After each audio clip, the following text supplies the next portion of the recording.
And then one more thing is I don't know if you noticed lots of there's a lot of talking about this rare earth thing, and then you the best part is always the comment section. So lots of the comment section people are saying China should get the Nobel Peace Prize because all these rare earth control, tightening the control, at least slow down the weapon production. That's good for peace. Well, after all, they granted the Nobel Peace Prize to the European Union. Okay.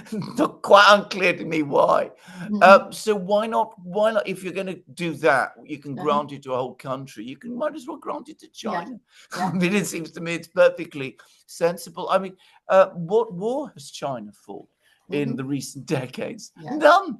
I mean, you have to go back to the border war between China and Vietnam in 1979, Hmm. and that in that war, by the way, China was supported by the United States. States. Yeah. So I mean, Uh-huh. this is a most unaggressive country. I mean, all of the other great powers, India, Russia, Mhm. the United States, they've all fought wars. China hasn't fought any. Yeah. Speaking of Nobel Peace Prize, what this the winner, it's almost like I don't know, it's a joke because she in the past at least it pretends okay this is for peace, but now it's openly giving to somebody Maria Corina Machado. Yeah, She actually openly invite Israel to invade her country, yeah, Venezuela. yeah, So we are giving to somebody who want to have a war now yeah, instead of yes. we don't even And pretend. This is a joke, isn't it? and who backed a military coup against Hugo Chavez, who was, of course, the elected and democratically, constitutionally elected president of Venezuela, and signed one of the decrees that was issued in the period when Chavez was under arrest, setting up some kind of government, and which has led violent protests against the government of Venezuela and done all of these things.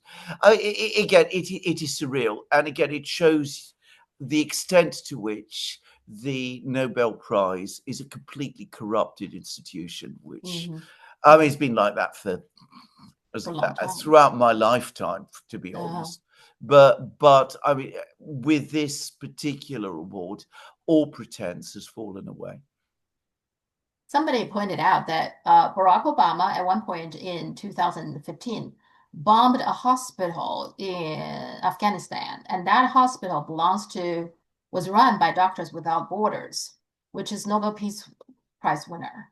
Yeah. So Barack Obama is the only Nobel Peace Prize winner bombed another Nobel Peace Prize winner. Well, there Just you go. just say. Well, there you go. Yeah. Yeah, I mean, there you go. I mean, I think the whole thing should be abolished. I think that Yeah. it's, Alfred Nobel, by the way, was a interesting man with Hmm. very interesting past, Hmm. but I can't imagine that he would have any patience with the way in which the prize that he set Yeah. up is Yeah. being misused today. It's the same, by the way, with science. I Yeah. mean, Mhm. notice how it's Westerners who always get the prize. Yeah. China today Yeah. is a scientific colossus.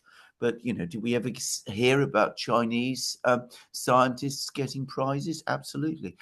The Nobel Prize for Economics, which isn't actually technically part of the Nobel No, it's Prize, not.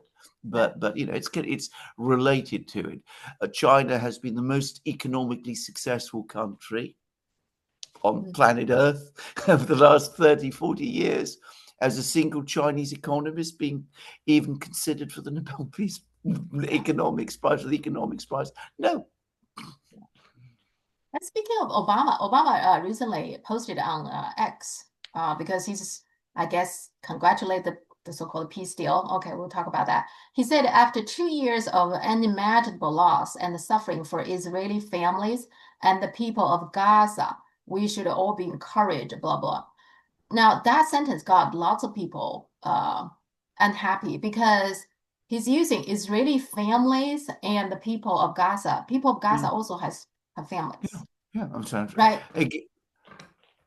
So, Awful, awful language. Completely typical of Obama, by the way. I mean, one of the most manipulative yeah. politicians that I have ever known. Mhm. who uses language as the most manipulative way. And this is just another example.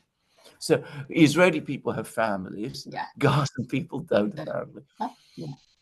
So many people pointing, Mm, point that out. But in terms of the peace, it's a very fragile peace, right?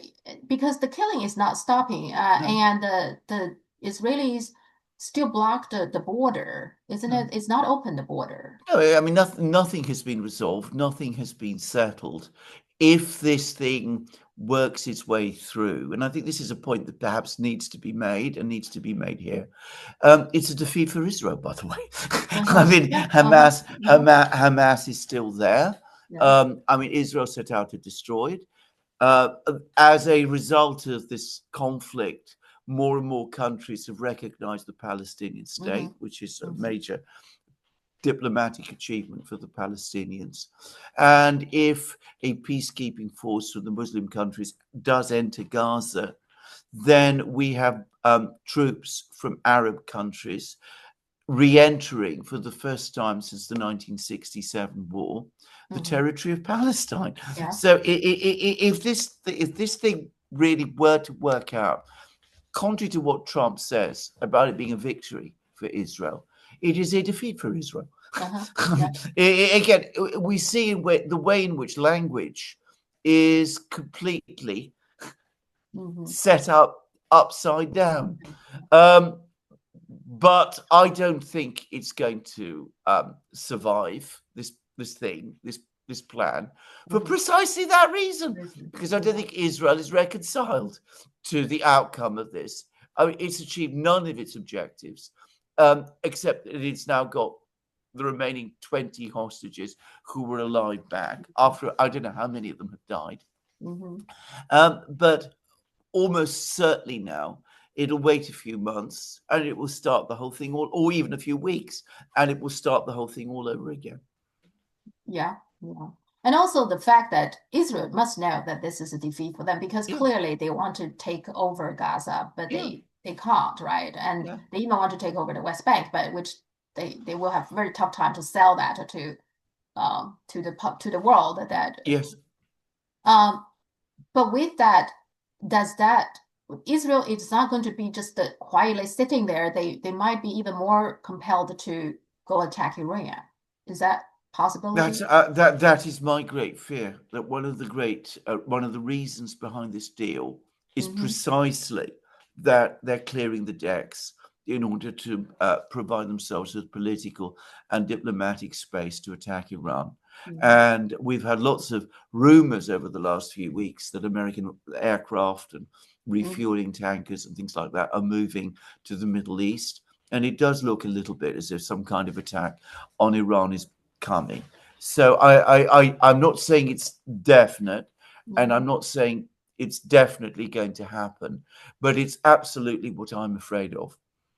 And Trump casually mentioned something that I think everybody should pay attention. He said, "Well, Netanyahu said to me that he will have to use a tactical nuclear weapon to bomb Iran because he doesn't have the bomb that can bomb Iran deep enough to get to its nuclear facility, something like that." Now, when he said that, he was trying to tell the world that he's working very hard to make peace in the Middle East. But then this thing slipped out. I was like, seriously, why is nobody even discussed that? You're completely right about this. I mean, the way in which in the West, as our power ebbs away, the idea of nuclear war is becoming normalized absolutely horrifies me. I mean, it's just incredible that people can casually talk about Israel attacking Iran with nuclear weapons. The Prime Minister of Israel apparently discussing this quite freely with the Uh-huh. President of the United States. And nobody seems to find this strange or concerning at all. And I mean, it also, to some extent, blends into this discussion about supplying Ukraine with Tomahawk cruise Yes, missiles, which are nuclear yes. capable. I, and the fact that in February, all the indications are that the nuclear arms treaty, the one remaining nuclear arms treaty between Russia and the United States, is going to expire. The Mm, Russians have offered to extend it. The Americans don't seem to care one way or the other. As I said, we are becoming in the West increasingly dangerous people, is all I can say. Yes, because that's my next question, right? This Tomahawk, Trump Yeah. recently said he may send Tomahawk Yeah. missiles to Ukraine, which will make the situation so much worse. Um, France. Um, so he reappointed so the Yeah. new they got a new prime minister, which is the old prime minister. Well, so there is a clown show there as well, right? That well, why is he doing that? Well, what is Macron's doing here? Well, I think more and more people in France are asking that question. I mean, I understand that his popularity is collapsing in France. I believe it's now below 10%. And I mean, even his political allies are now asking, what is he doing? What is his plan? And why is he even still president, given that he can't govern? Um, it, the reason Macron is doing this is because he wants to retain control. If he uh, proposes a prime minister from the center left, which is what people have been suggesting, Hmm. then it's just possible that that prime minister might be able to get a majority in the French National Assembly. Hmm. But Macron runs the risk that that person will then become a rival to Macron himself within France, and that Macron's power, which he's anxious to cling on to, is going to start to drain away. So he refuses to do it. He continues to appoint prime ministers from an ever shrinking circle of people who are loyal to himself, because he doesn't want to surrender control. And the result is that he is leading France, and by the way, ultimately Europe, into crisis. So he just want to have a weak prime Yeah, minister. yeah, that's right. That's his whole purpose. That's But right. but then that lead to very unstable situation for the parliament, right? Because this person is weak, doesn't have this enough support in the parliament. Then this person that explains part of the reason that there's a frequent change of a prime minister in France. That's not sustainable either for him, doesn't it? Well, I mean, it's disastrous for France. It's disastrous for the political system. It creates growing problems in the economy, and ultimately, it cannot be good for him, for Macron himself either. No. Macron, and I've come across this many times. Macron is one of these people who believes himself to be much cleverer than everybody else. I mean, he's one of those people who, if he enters a room, Mhm. he's convinced he's the cleverest man in it. I mean, that's his style, and I think that deep down he still believes that if he goes on doing this, things will ultimately come round to his way of thinking. That people will suddenly give up and they'll Mhm. accept this prime minister because there's no other choice, and that he's involved with everybody in some kind of game of Mhm. poker, and that he's got to go on playing this game, and if he does do it, then Mhm. he will win. um, this is very much Macron, and he's overestimating both his intelligence, which isn't anywhere near as great as he believes, and he is underestimating the intelligence and the toughness of others, and as a result he's leading France down into a very bad place. And he's not alone. I find that pretty common. I mean, Obama is like that too, and Tony Blair, right? Justin Trudeau. I think they all almost like a cookie cutter kind of coming out of the same mold, the kind of people. Well, They are seems very dashing. Okay, they are so polished. They speak fine, English or French, or what have you, and the best education, fine, nice family, all that kind of, don't you think they all very much they're exactly come? the same. And they're also relatively young. I mean, Uh-huh, yeah. Blair was that when he became prime Uh-huh. minister, but Obama was that when he became president. Uh-huh. They're all good looking. Yeah. And I mean, they're glamorous in a kind of Uh-huh. a way. And they're facile. Uh-huh. I mean, that's, I mean, they charm, which is what a lot of these people have, is a Mhm. very dangerous and overrated quality. Yeah. People who have it rely on it too much. Mhm. I've seen this myself many times, and Mhm. especially in politics. They always think that they can talk their way out of Yeah. trouble and that they can Yeah. win people round and things Uh-huh. of this kind. And it works up to a point, and then of course it doesn't. And that's what these people are probably experiencing now. But you're absolutely correct. This was a style of politics that emerged in the West in the 1990s, and it's never fully gone away. Mhm. Clinton had something of that quality about him as well. It's Yes. never Uh-huh. fully gone away, and it has been a disaster. Yeah, yeah. And then in particular, I think like international politics, it doesn't work because even though people maybe on the surface that you can charm your way, get something, but when they go back, they will think things through and they will say, no, no, this is not best interest for my country. Correct. So it just doesn't work. But It that's how, doesn't work. It yeah. doesn't work in general, Uh-huh. and it doesn't work when the people on the other side whom you have to deal with Hmm. are completely different from you. Yeah. So Xi Jinping, who's an Hmm. engineer, I believe, Yeah. highly educated man, he's very, very experienced. He's not going to be No, tricked no. along by a few nice words. I mean, Yeah. it's stupid to think that he will Yeah. be.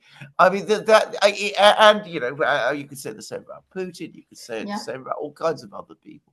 But I mean, it's it's lazy politics. Uh-huh. Uh-huh. Yeah. And I mean, I don't know, but I've followed Xi Jinping. I mean, I suspect this is a man who works very hard. If he Hmm. works 15 hours a day, it would not surprise me. If Hmm. it works 20 hours a day, it would not surprise me. Well, but when I'm looking at the US, the two parties who is Yeah. going to take over, right now there's already discussions about 2028. But they probably are still going to coming from, I think Vance probably is also a little bit from that mold, Yeah. and maybe the governor of California, Newsom. Newsom. Yeah, don't you think they're a little bit like that kind of Yeah. too? That good Yes. looking and relatively young and okay, but I don't. Absolutely. I mean, exactly. I mean, these are not bad things, bad qualities, but they are dangerous ones. Uh-huh, Because, uh-huh, by the way, Greeks understand this very, very uh-huh, well. The word charisma is Greek, uh-huh. and Greeks are very suspicious of it. Yeah, yeah, I mean, charisma is a divine gift, which people have a habit of misusing. Greek yeah. tragedy is full of people like that. Uh-huh. It's a good quality to have for a political leader to be Yeah. charismatic, but it's far from enough. You need to have a whole No. bunch of other things. Well, most successful political leaders in the last 100, 200 years have not been charismatic in that Uh-huh. way. Yeah. We once spoke about Mao Zedong. Mao Uh-huh. Zedong, it was pointed out to me that he spoke very rarely. Hmm. I mean, Yeah. he was not Yeah. somebody who did much speaking. No. He wrote a lot. Hmm. Yeah. Yes. He Yes. was a Mhm. brilliant calligrapher, Uh-huh. Yeah. but he didn't rely on charisma in this kind Yeah. of way.